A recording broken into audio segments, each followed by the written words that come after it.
In this video, I'll show you how to add fonts in Figma. Start by opening the application. Log into your account using your credentials to access your workspace. Once you're inside, go to the left panel and click on Drafts.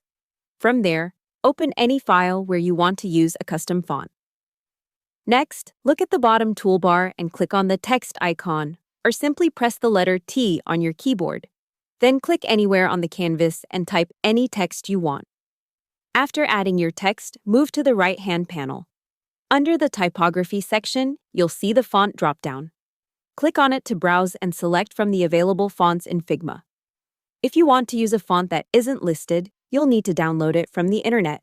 For example, you can visit a font website like dayfont.com and search for a style you like. Once you find a font, click the download button and wait for the file to finish downloading.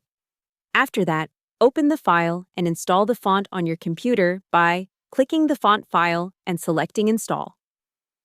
When the installation is complete, go back to Figma.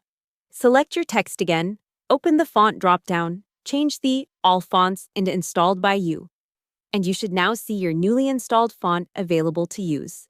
Hope the tutorial was helpful. Subscribe to my channel and see you in the next video.